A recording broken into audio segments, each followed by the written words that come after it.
electoral. ¿De qué va esta última propuesta? Eso platicamos con Martín Faz, consejero del INE. Martín, qué gusto saludarte. Muy buenos días.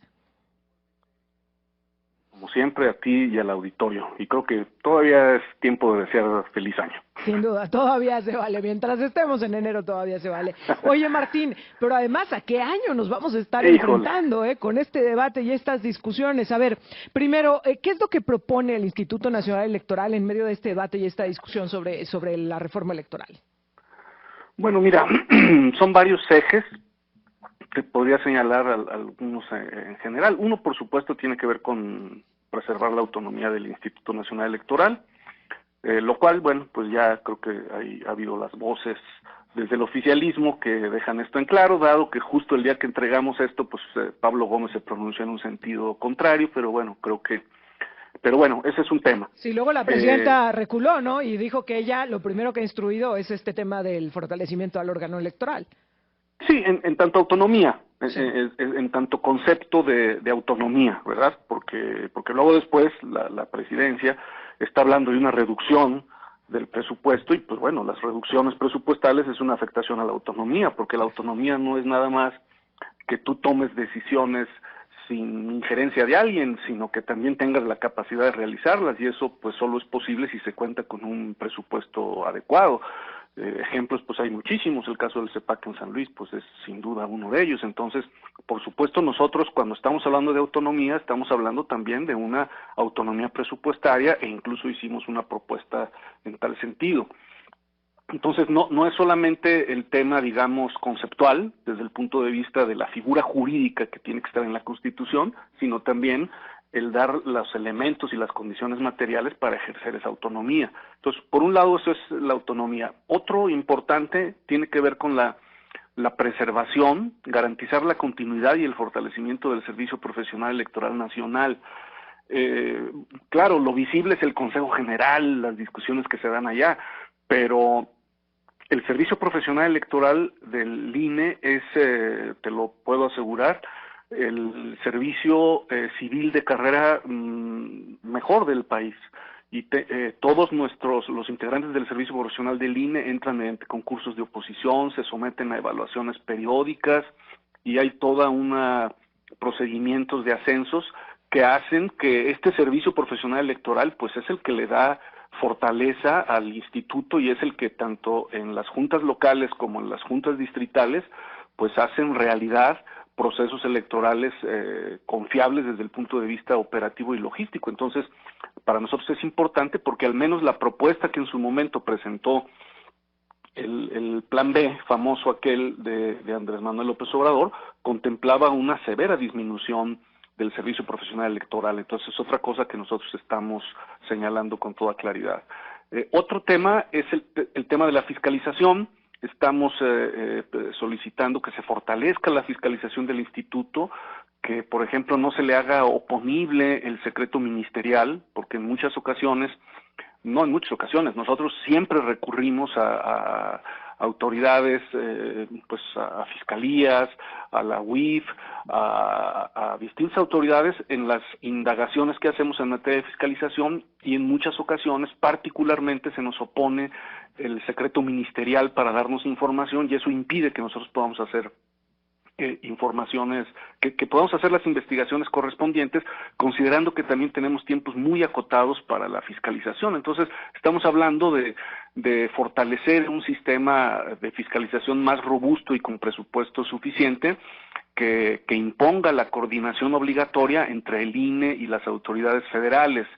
Y otro elemento fundamental es preservar el carácter ciudadano de los procesos electorales. No hay que olvidar que el día de la jornada electoral, quienes reciben y cuentan los votos y los regresan a la autoridad electoral, pues es la ciudadanía. Sí. Y este procedimiento es el que ha hecho, el que le ha dado un alto grado de integridad electoral a las elecciones en nuestro país y sobre todo de muchísima confianza, incluso a nivel nacional.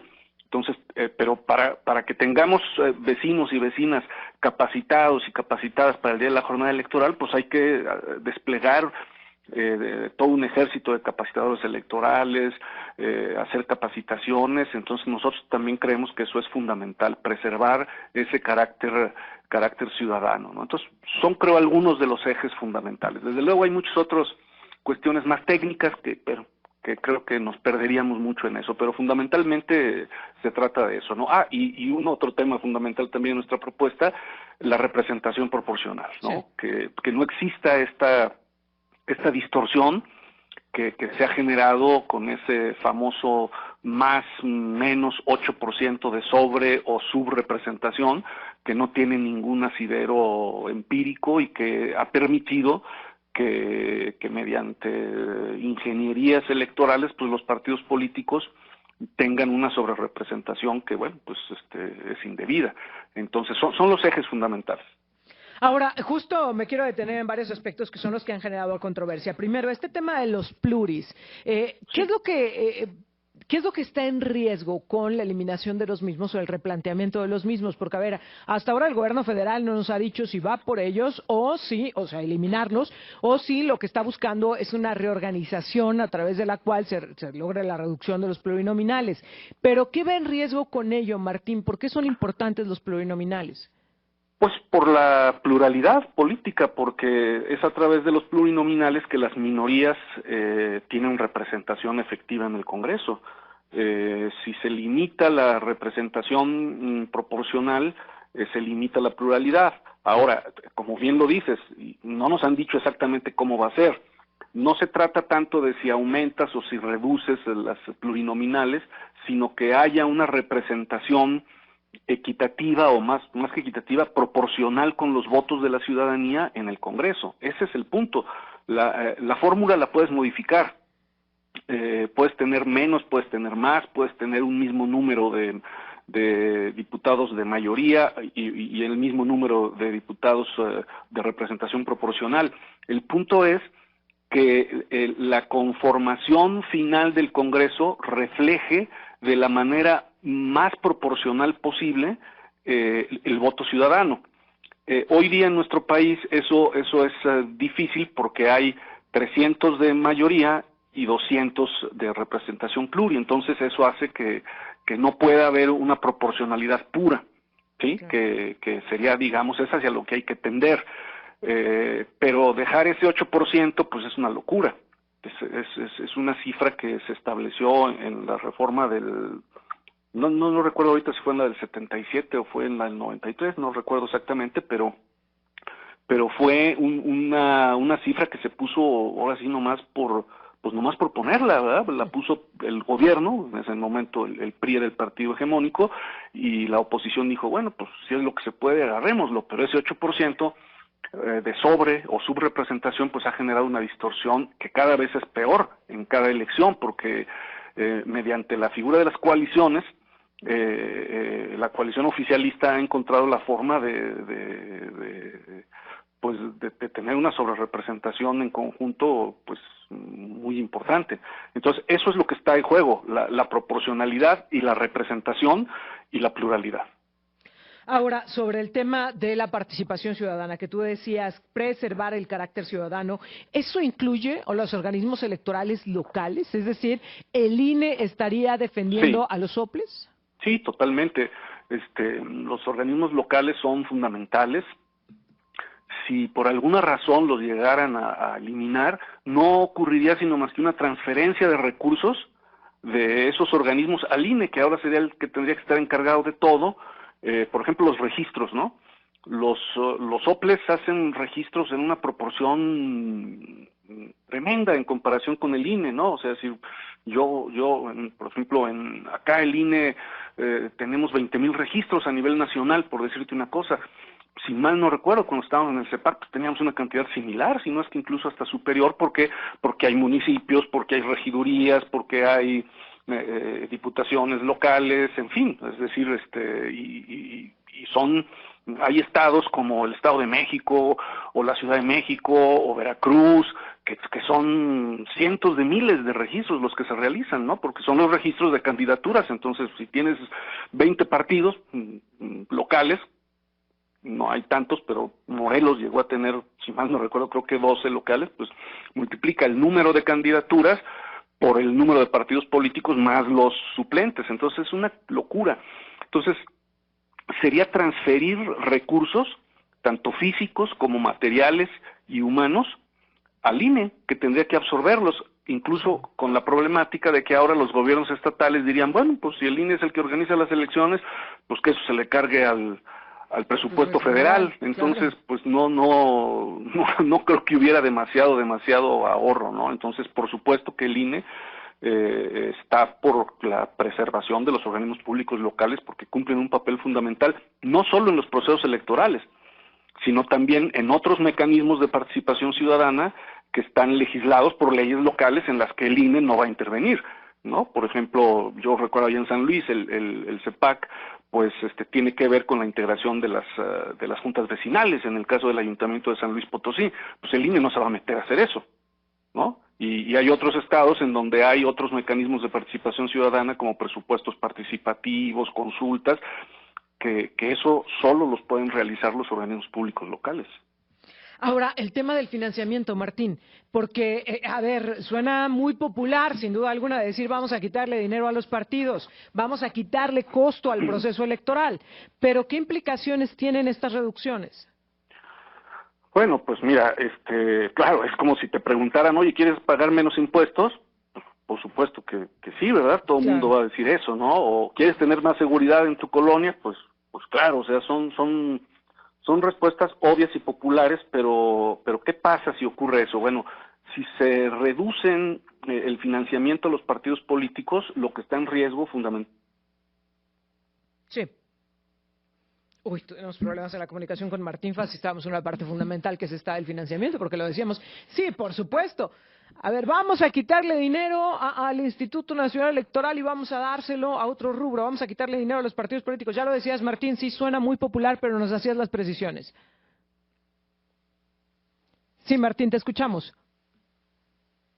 No. Tenemos problemas en la comunicación con el consejero Martín Faz, consejero del Instituto Nacional Electoral, para tratar de clarificar este punto y este aspecto. Y bueno, justamente, sobre todo porque son los puntos de diferencia o que podrían estar generando la discusión y el debate al momento de plantear una reforma de materia electoral, a nivel federal. La Presidencia de la República caminando en un sentido, porque esto sí ya lo dijo la Presidenta, esto sí ya lo señaló y ella lo justificaba así, decía: a ver, ¿a dónde queremos llevar los recursos? ¿A los partidos políticos o a los hospitales, al sector salud, a las escuelas, etcétera? Y bajo esa perspectiva, insisto, pues era muy popular. Todos estaríamos de acuerdo en que hace falta dinero para la infraestructura en materia de salud, en que hace falta dinero para la educación, pues por supuesto todos estamos de acuerdo, para la seguridad, para la infraestructura. Podríamos sumarle un montón de cosas, pero el asunto es el costo que podría tener el recortar recursos de los que se destinan a los procesos electorales, a garantizar la confianza. Lo hemos platicado en este espacio en muchísimas ocasiones, porque es caro un proceso electoral en México, de manera particular en San Luis Potosí, porque se han tenido que poner un montón de candados porque desconfiamos, porque tenemos malas experiencias, porque tenemos una historia como país, como Estado, como ciudad, que nos hace desconfiar de esos procesos electorales y por eso se vuelve costoso, porque estamos buscando que tenga candados y garantías que nos den certeza a los ciudadanos de que la voluntad de los ciudadanos va a ser respetada. Esa que manifestamos en las urnas la vamos a ver respetada en la voluntad o en el resultado final de una elección. En fin, que por eso se vuelve costoso. Y en el tema del financiamiento de los partidos, hay quien ha advertido, en esta parte yo sí difiero un poquito, porque dicen, es que quitarle el dinero a los partidos es abrirle la puerta al crimen organizado. A ver, en estas últimas elecciones se les ha mantenido el presupuesto y aún así ha llegado dinero ilícito y ahí están los señalamientos y las investigaciones y las averiguaciones que se han abierto al respecto.